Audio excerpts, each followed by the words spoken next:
لتريزيجيه جاي نجم، والاهلي ما بيعملش الكلام ده.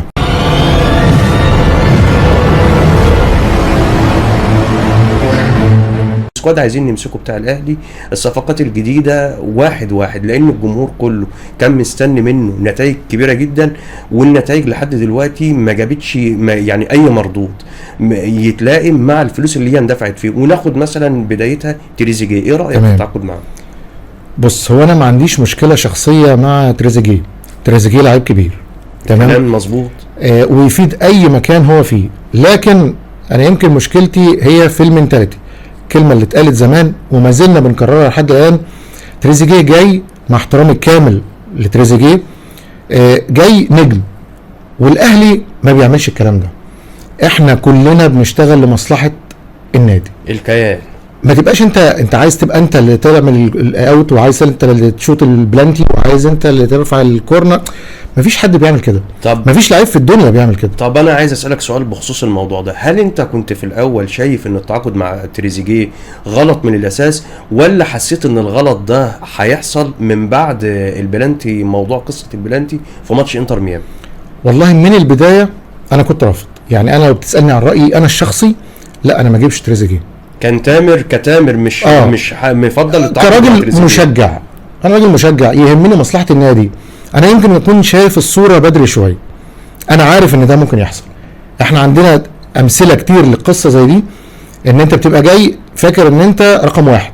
مفيش حد رقم واحد غير الاهلي.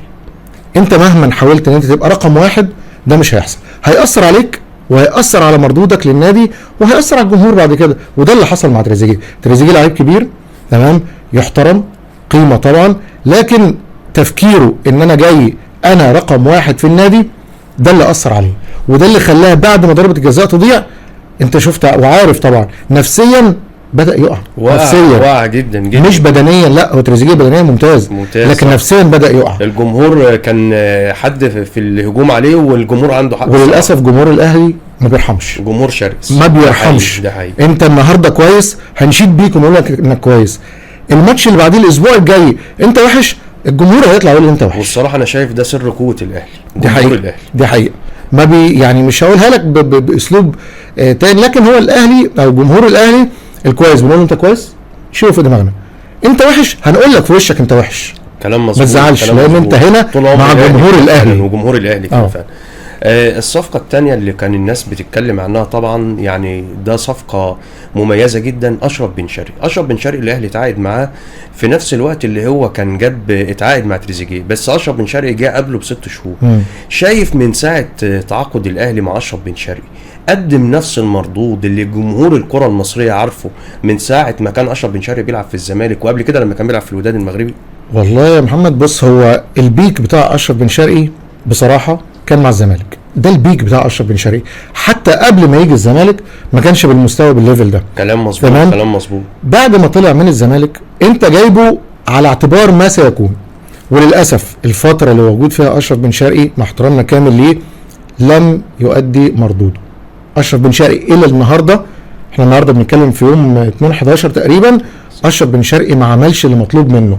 انا مش عايز لعيب طول الماتش يعمل لي كوره او يعمل لي فاول، مش عايز كده، انا عايز مردود، وخصوصا ان انت وينج فليك ادوار مركبه، هم اهم في اي فريق في العالم بالزبط.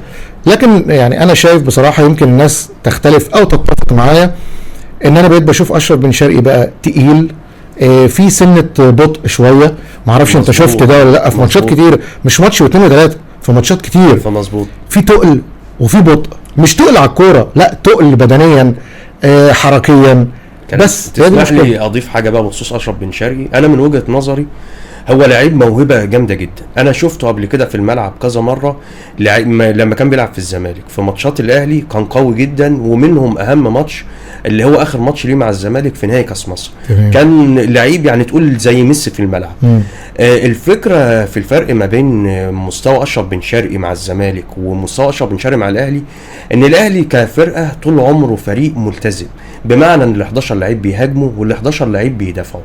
اشرف بن شرقي لعيب عايز مساحات، مش عايز يتأيد بواجبات دفاعيه يليق عليه لعب الزمالك. انا مش بهاجم، مش بقول ان الاهلي مثلا ده فريق ايطالي ولا الزمالك فريق، لا الاثنين فرق بطولات، بس الزمالك بينزل الماتش ما بيبقاش عنده حته الاهتمام بالدفاع، حته ان هو مش حته كره جماليه، حته ان هم مش مركبين الادوار مع بعض. لكن الاهلي الموضوع مختلف، الاهلي عايز الوينج بتاعه زي ما يكون هداف لازم أن يكون بيدافع، لازم أن بيكون ملتزم بكل الادوار اللي بيطلبها منه المدرب. والدليل ان محمد بركات واحد من احسن اللعيبه في تاريخ الكره المصريه كان بيلعب كتير مع الاهلي باك يمين.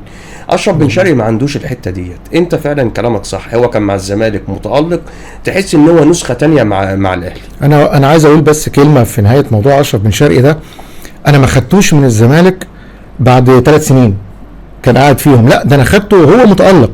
طب سبب الداون جريد اللي حصل لاشرف بن شرقي ده لا يسال عنه الا اشرف بن شرقي. بيتمرن، بيلعب، بياخد وقت في الملعب، احيانا بيبقى دكه، احيانا بينزل اساسي زيه زي غيره. الروتيشن اللي بيحصل بيلعب كتير جدا، والروتيشن بيحصل في اي نادي في العالم. اذا انت مش قاعد مثلا عشان اقول لك انزل دلوقتي فانت مستواك قليل، لا، هو في حاجه لا يسال عنها الا اشرف بن شرقي. ايه هي؟ محدش يعرف. التقل والبطء وعدم الاهتمام، يعني مش عايز اقول كلمه ده لكن هو عدم اهتمام بصراحه، دي مشكله. وزي ما انت بتقول ان الاهلي لازم يكون كل اللعيبه ادوارها مركبه. يا راجل حارس المرمى ليه ادوار مركبه، ليه ادوار مركبه صح. فانت راجل وينج، ما ينفعش يبقى انت وينج مستني بعد بنص الملعب عشان اجيب لك الكوره. هو عايز كده فعلا. دي مشكله، دي مشكله. يعني يمكن اللي بيميز تريزيجيه شويه سن عن اشرف بن شرقي في حته الوينج ان محمود حسن تريزيجيه بتلاقيه بيرجع يدافع، الورك ريت بتاعه قوي جدا، صح، بيرجع يدافع صح. ويطلع يهاجم، وتلاقيه في نص الملعب، ولو في حصل شيفتنج ما بين الوينج ده والوينج ده بتلاقيه الناحيه الثانيه. كلام مظبوط، كلام مظبوط. لكن كافيكاسي لا، هو برده محتاج ان هو يركز شويه على الجول. ده مهمه الوينج الاساسيه. انت ليك رول اساسيه. انا بعمل ايه؟